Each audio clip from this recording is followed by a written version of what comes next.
मीरपुर नाम के शहर में तेजस अपनी पत्नी नीरू के साथ रहता था। पति पत्नी दोनों ही नौकरी करते थे। एक दिन तेजस गांव अपनी माँ के पास फोन करता है।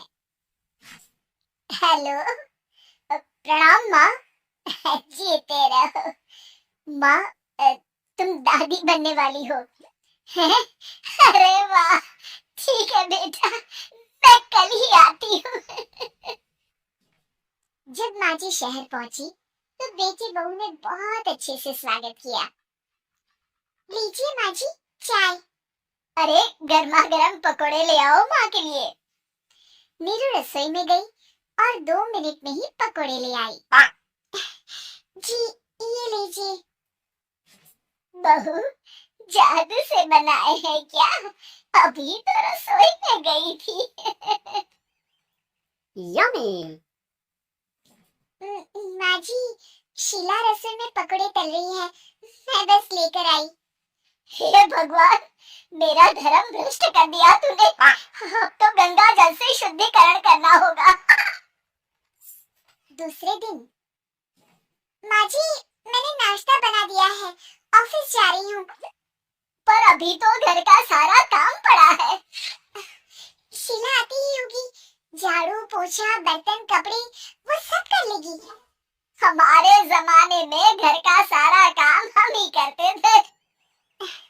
जी माँ जी, आप बहुत होशियार हैं। मैं घर ऑफिस दोनों नहीं संभाल पाती।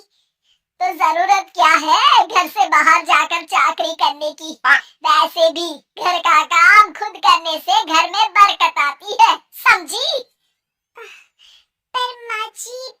पर वर कुछ नहीं, इस महीने की पगार मिले फिर ऑफिस बंद है। हाँ। रात को नीरू तेजस से कहती है, सुनिए जी, माँ जी बोल रही थी कि मैं नौकरी छोड़ दूं। वैसे ठीक ही तो है, अभी तुम्हें आराम की जरूरत है। फिर भी आराम कहाँ, शीला को छुड़ाने के लिए बोल रही थी। तो अब 24 घंटे में इतना काम तो कर ही सकती हो। पर जॉब पसंद है मुझे, घर पर मन नहीं लगेगा। अगले दिन जब दोनों ऑफिस के लिए निकल रहे थे, मेरी तो कोई कीमत ही नहीं है इस घर में। माँ जी, आजकल महंगाई बहुत है, रहन सहन भी बदल गया है। दोनों नौकरी करते हैं तभी ठीक रहता है। अच्छा, तू कहना क्या चाहती है? मेरा बेटा तुझे बिठा के खिला नहीं सकता? तू ही इस घर का खर्च चला रही है, हैं? नहीं माँ जी, मेरा वो मतलब नहीं था। मतलब खूब समझती हूँ, ये बाल धूप में सफेद नहीं किए मैंने। हाँ। अब तो ये रोज का काम हो गया था। तेजस भी रोज की झिकझिक से परेशान हो गया था। एक दिन उसने कहा, नीरू, वैसे भी तुम्हें मैटरनिटी लीव मिलने वाली है, तो अभी से ही छुट्टी ले लो। पर क्या, मेरी सैलरी अच्छी खासी है।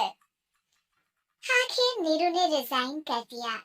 जब बच्चा हुआ तो घर में सब बहुत खुश हुए। कुछ दिनों बाद तेजस फाइल देख रहा था। क्या हुआ तेजस, कुछ परेशान लग रहे हो? अब हाँ, वो हमारी जितनी सेविंग्स थी वो तो हॉस्पिटल में और छठी के फंक्शन में खत्म हो गई है नीरू। और अभी वैसे मंदी चल रही है तो मैं बोल रही थी कल मुन्ना को हेपेटाइटिस का टीका लगवाना है। नीरू, क्या पोस्टपोन नहीं कर सकते? नहीं जी, बिल्कुल नहीं। अब तेजस को समझ में आ रहा था कि उससे गलती हुई है। पैसों की कमी का असर घर के माहौल पर भी पड़ रहा था। अगले दिन, बेटा, मेरा चश्मा और ये दवाइयाँ ले आना। पर्चा देते हुए माँ जी ने कहा, जी। तेजस, मुन्ना के लिए दूध का डिब्बा और डायपर भी ले आना, और ये किराने के सामान की लिस्ट है, इसे भी लाना है। तेजस गुस्से में लिस्ट मरोड़कर फेंकता है और चिल्लाता है, पैसे क्या पेड़ पर उगते हैं? ये ले आना, वो ले आना। अरे, पर ये जरूरत का सामान ही है। वो गुस्से में बिना कुछ कहे ऑफिस चला गया। अरे, अरे लंच तो ले जाइए। नीरू दौड़कर डिब्बा पकड़ाती है एक दिन खाना खाने के बाद, नीरू,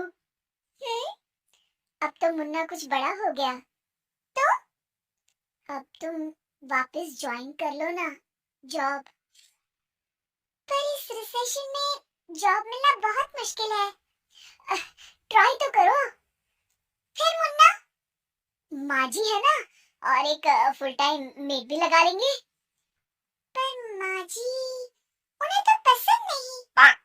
तभी माँ जी वहाँ आ जाती है और प्यार से नीरू के सर पर हाथ फेरते हुए बोलती है, अब मेरी समझ में आ गया बहू, पहले के और अब के समय में अंतर है।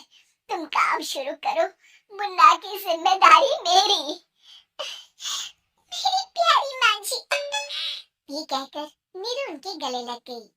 शिक्षा, परिवर्तन संसार का नियम है, हमें भी समय के साथ चलना चाहिए। उम्मीद है कि आपको हमारी ये कहानी पसंद आई होगी। कृपया हमारे चैनल को सब्सक्राइब करें और सभी अपडेट्स के लिए बेल आइकन जरूर क्लिक करें। और हाँ, वीडियो लाइक और शेयर करना मत भूलिएगा। Bye bye.